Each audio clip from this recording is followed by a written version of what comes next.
Welcome to a new edition of Harness Central. I'm Harold Howe, and we're here with Hugh Mitchell at, I guess, what used to be Western Fair Raceway, and now you call it Western District or Western Raceway. Fair District. Western Fair District, all right.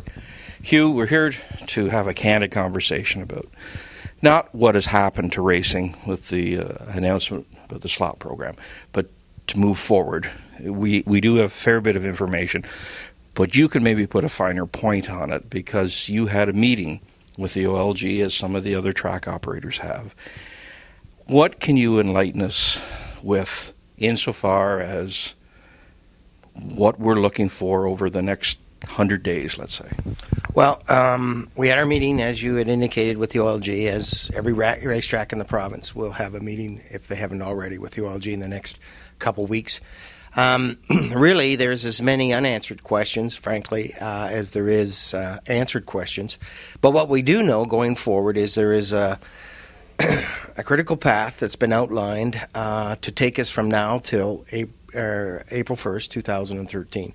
Really encompasses three phases. One, a request for information phase, which will begin within the next couple weeks, might go another month or two, and it's where the OLG will seek information from all sectors and all shareholders and stakeholders in the business. Does that include the people racing horses? That I can't say. I think for the most part, it does include racetrack operators. It does include gaming operators. But I can't say whether it does or doesn't include other parts of the racing industry. Chances are it won't, I would think. You correct me if I'm wrong, because in the existing slot or site agreements, I guess they're properly called, it was between the track operator and the OLG. That's correct. It is a site holders agreement that's between the two parties, us being the racetrack and them being the OLG. Then going on, the second phase would be a request for quote or qualifications, if you will, where the OLG will ask you to submit, if you're interested in bidding on a site or a location in a gaming zone, on a license. And so there'll be some qualifying factors that you'll have to go through to be able to qualify to receive an application, if you will, and that's the third phase, and it'll be defined as a request for proposal.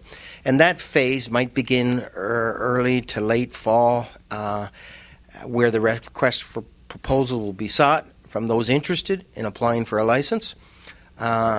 We don't know exactly how long that will take in working through those applications and awarding. 60 days wouldn't be an unrealistic term. Oh, I think it'll be well over that, Harold. It'll be. I think their aggressive goal is to have a good many of those RFPs dealt with by April 1st, 2013. But that, admittedly, for them as us, may not be realistic given the logistics and the amount of groundwork that has to be done between then and now, between now and then. Sorry. So that timeline is not clear, but what is clear, the phases that will go through, and that the first phase will begin within a month or so. When you walked out of the meeting wearing your Western Fair hat, did you have a feeling of confidence or uneasiness? Well, I guess I had a feeling of both. I mean, we weren't surprised, and frankly, I think none of us should be terribly surprised with what's evolving in the gaming environment here in Ontario, and knowing that the government has a $16 billion deficit to deal with, and knowing how our gaming agreement with the OLG was constructed and how it's been going for 13 years. I don't think realistically we should be surprised that there's that as part of the evolution of the gaming environment and landscape in the province, that there's changes were inevitable. I think what surprises us is that there seems to be an excommunication of live racing from the OLG's gaming model. That would appear, and that may be unfair, but from what I see, that's disappointing. But I'm hopeful, as a matter of government public policy, that there'll be some consideration given in due course to racing in another way. But it's clear the OLG's mandate is specific around gaming, and so their discussions to us were specifically around gaming and what the potential ahead might be. I mean, I'm an optimist. Nothing so permanent as change. The winds of change are blowing fiercely, and not just in our industry, but in general in the economy across Ontario. So we can't necessarily control or direct the winds, but we can adjust our sails. And so from Western Fair's perspective, we're going to, going forward, try and adjust our sails. If there are opportunities, we're going to seize them to the best of our ability. And we're focused on moving the business forward rather than looking back. How important to the business model for Western Fair is the current revenue sharing agreement for slot machine money? It's very important, and from two fronts. First of all, from the financial front, I mean, there's some significant revenues generated, $10 million to be exact, off gaming that comes back to this track at this site. And that's half our overall revenue at this site. So it's very significant from that perspective. So going forward, we're going to have to look at altering and amending and changing our business model, whether we're in gaming or not. The second piece, though, which is an important piece for us as a not-for-profit ag society, is that horse racing is a key part of our agricultural mandate. And if we're not able to financially support horse racing going forward, in my mind, that compromises our agricultural mandate, and that's not what we want to do. But there's two major impacts on this association. Your point earlier about the government essentially wanted to divest itself of horse racing. Right? I had one person say to me, it appears that the Ontario Lottery Corporation Lottery and Gaming is an Ontario government agency. The Ontario Racing Commission is an Ontario government agency. And based on what we're seeing, the Racing Commission appears to have, I guess, been excommunicated, and they're almost being treated like the idiot child you've got that you hide in the back room when visitors come. They have met with the breeders, they've met with racing people, and basically said, there's nothing we can do. You have to come up with a new game plan. And I did an editorial, and these weren't necessarily my ideas last week about a new organization for racing to self-run itself, if you will. Is that an idiot idea on its own? Good question. Me and you have had our differences over the years, but on this front, no, I don't think it's lunacy to think that there's going to be a significant change in the live racing model or the pari-mutuel racing, pari-mutuel wagering on live racing model in this province. It's going to be dramatically different come April 1st or soon thereafter of next year. And the notion of trying to drive some efficiencies, trying to drive some more effective use of human and financial resources into the model by trying to consolidate and contract your bricks and mortar model for pari-mutuel into urban centers. That's inevitable if we're to survive. We have to be thinking about a more consolidated, a highly rationalized industry. The industry will not be kept whole. I hate to say it. It pains me to say that. But realistically, the industry will not be kept whole as a result of this. There's going to be significant changes to each and every one of us. There's going to have to be some painful decisions. And I think, yes, the industry will have to work together more than ever before. Going forward, under these adverse conditions, live racing has got to put behind them any confrontations or fights or disagreements they've had before, and those that remain are going to have to work together like they've never worked together before, sharing and giving in order to sustain some critical mass for pari-mutuel going forward. The breeders in this province who listen to this are going to say, nice speech, Hugh. But you know what? We're on the front line. Yeah. And we're just about ready to throw the rope over the tree branch and end it all. This isn't your call, obviously. But what do those people do, and what does the game consider doing in trying to save them? And maybe the cornerstone for racing in Ontario, the Ontario Sire Stakes. Yeah, I mean, you make some good points. I have great empathy for the breeders' circumstances today. They're the ones that are first up on the beachhead in this change, and they're being affected as we speak. Yes, it appears that everything's on the table with relate to live racing going forward, and I don't know how to advise. I really don't. If I had those answers, I'd share. But I can only appreciate how difficult it is for the breeders. And people questioning whether they should continue to invest in this industry. And I think that's why, hopefully through Araya, but we very quickly start to get the government to talk to us about what will remain within the current framework of our industry so that we can sort of plan around that.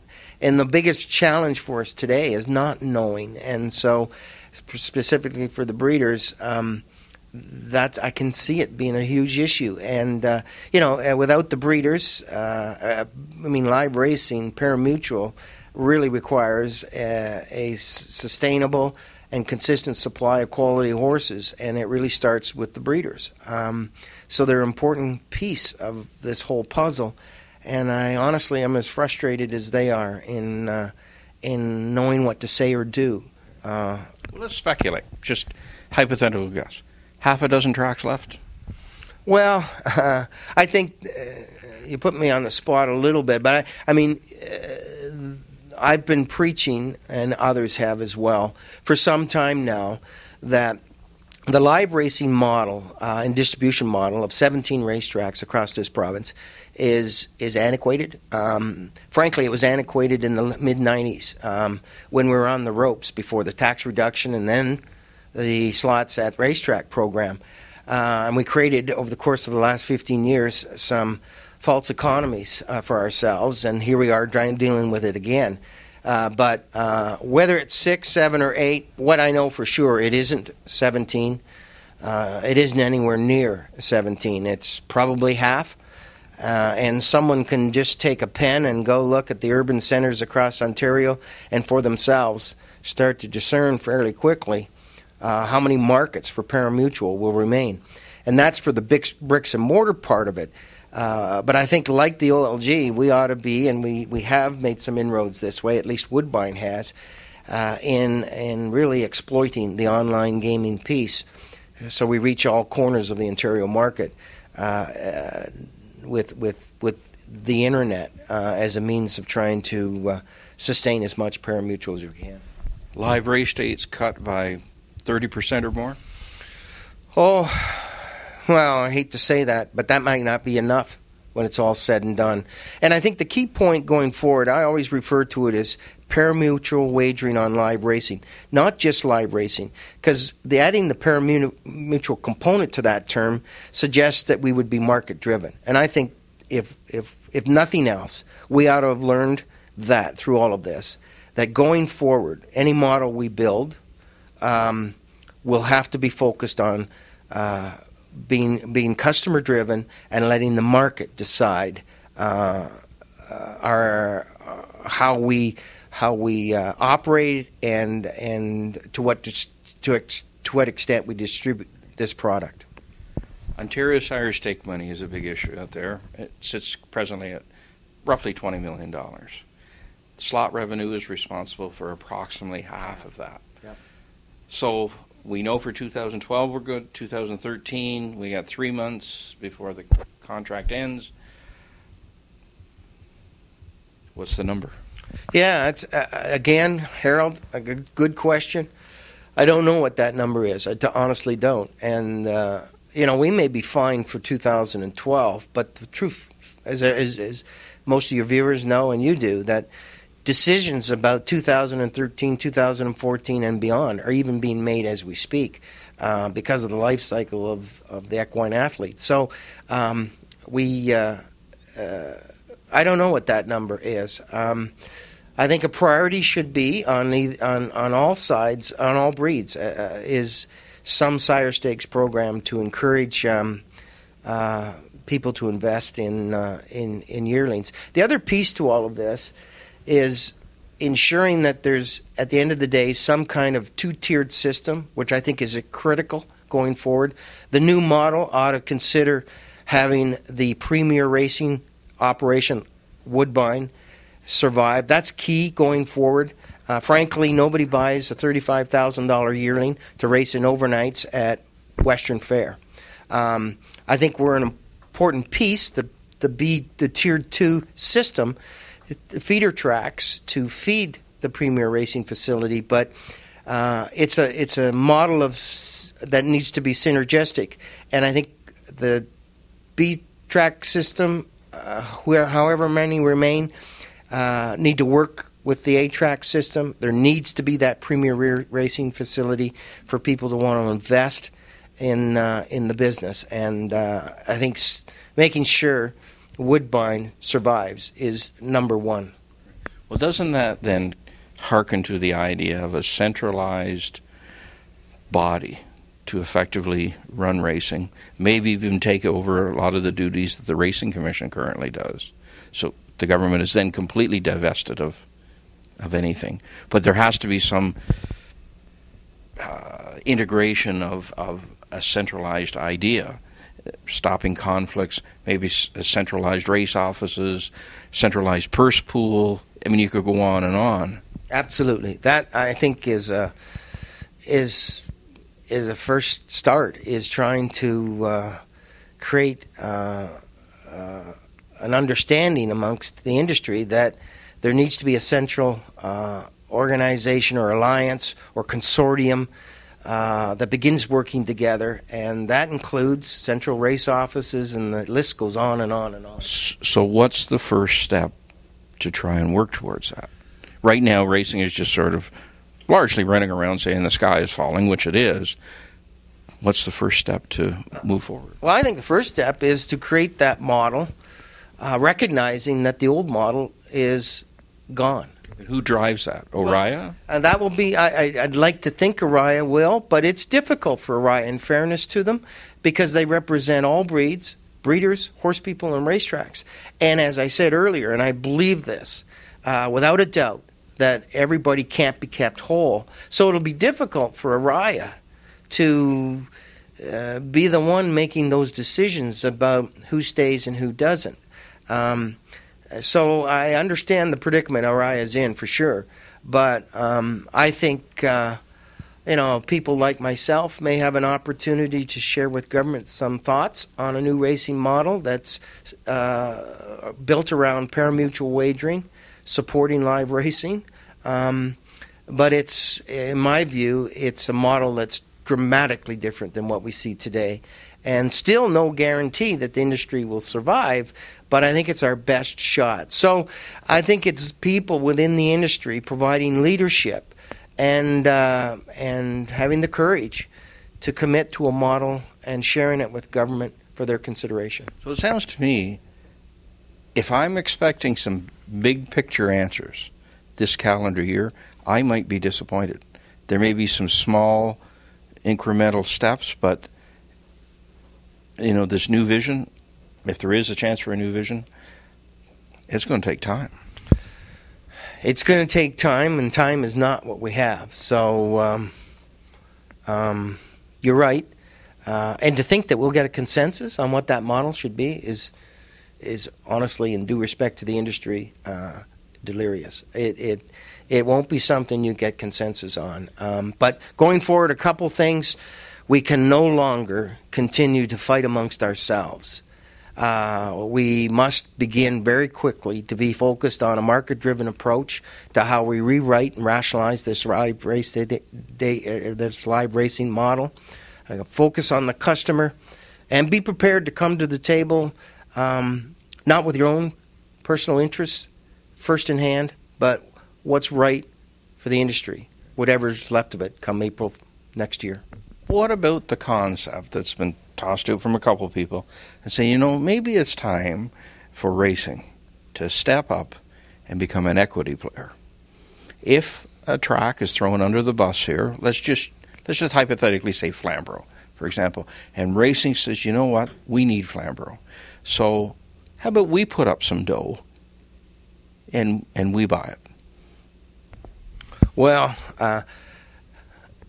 it's a blue sky thought. I mean, we might be more interested as an industry in leasing than we are buying or building, frankly, at this stage in our life cycle. But excuse me, General, you pulled the slots out of Flamborough. What's it worth? Heck of a lot less than what Charlie Juravinski got. Well, that's true. But for those who own that particular site, in due respect, they'd have to, the math would have to work for them. So I just don't know that any kind of racing consortium owning land and buildings is the right answer. Maybe a lease might make a little more sense. But I think the first order of business is getting agreement on what the live racing model looks like, who's racing when, and how many are left. I think that's more important at this stage than deciding how we might implement going forward. Racing's had a great history of loving meetings. We love to meet. And the more the merrier in terms of the number of people in the room.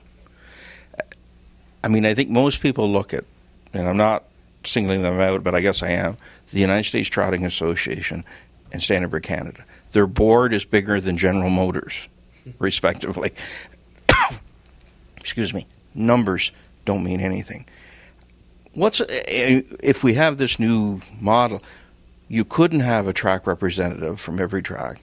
You couldn't have all these different horsemen's organizations.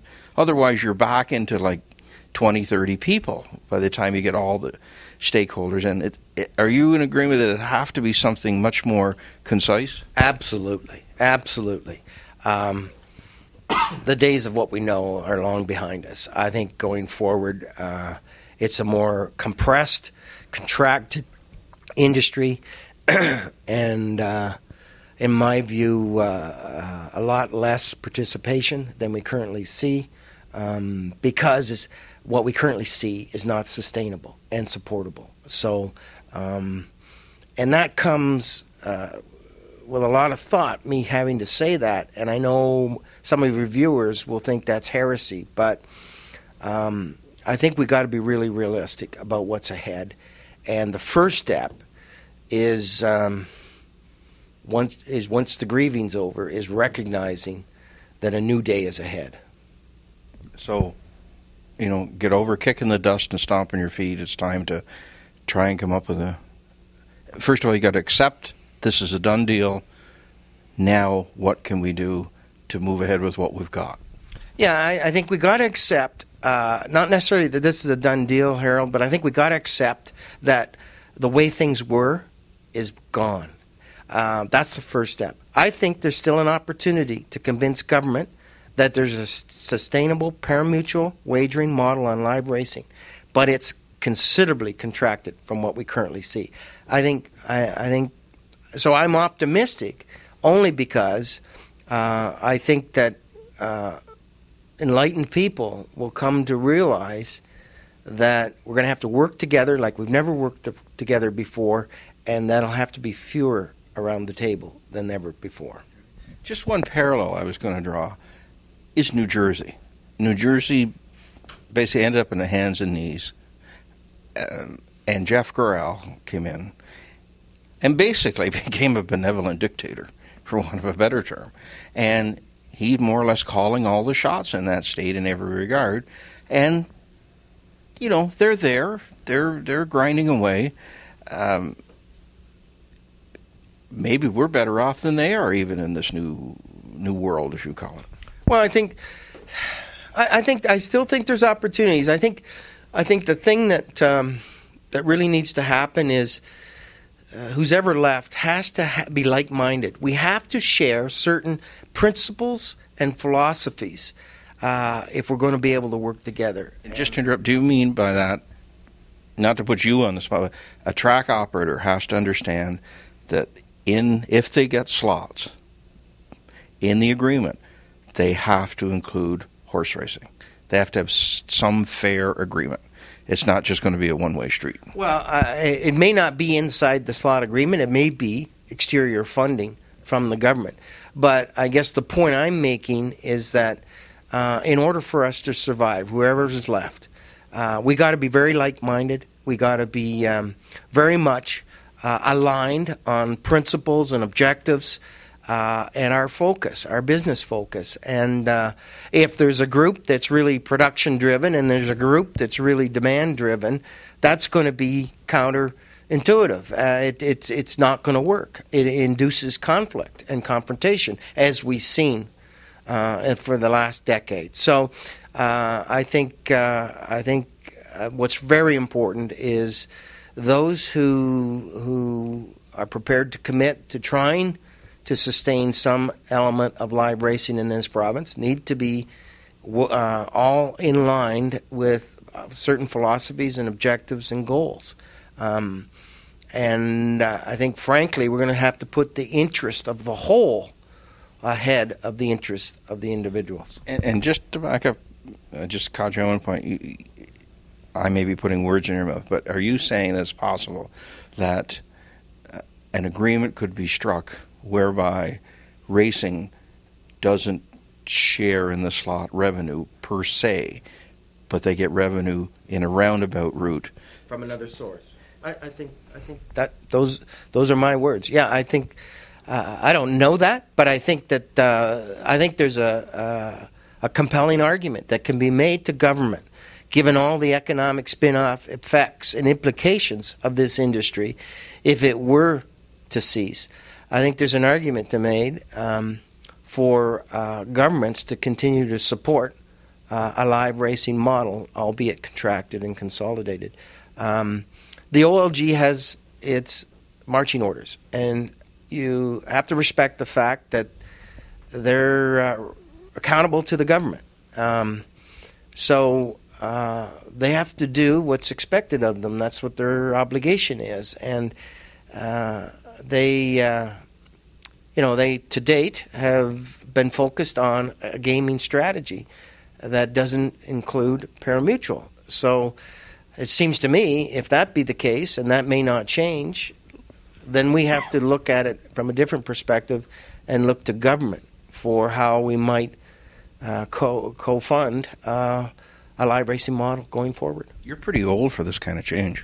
Yeah, a lot of miles under me for sure. If I was a horse, I think I'd be in pasture. But it's an exciting, it's a great business, and it's painful to see it evolve the way it has. And there's no sense looking back and wishing you'd done this or wishing you'd done that. We are where we are. It's April 20th, 2012. We have to just deal with the realities ahead of us, and stop wishing for the past to continue, because it won't. You sound a bit like Brian Burke at the Leafs. Hugh, he's a little more desperate than I am, I think. Well, Hugh, you're giving us a lot to ponder, and thanks very much for sharing your thoughts. Well, we'll see where it all goes. Yes, we will, for sure. Harold Howe with Hugh Mitchell, giving you the Harness Racing Edge.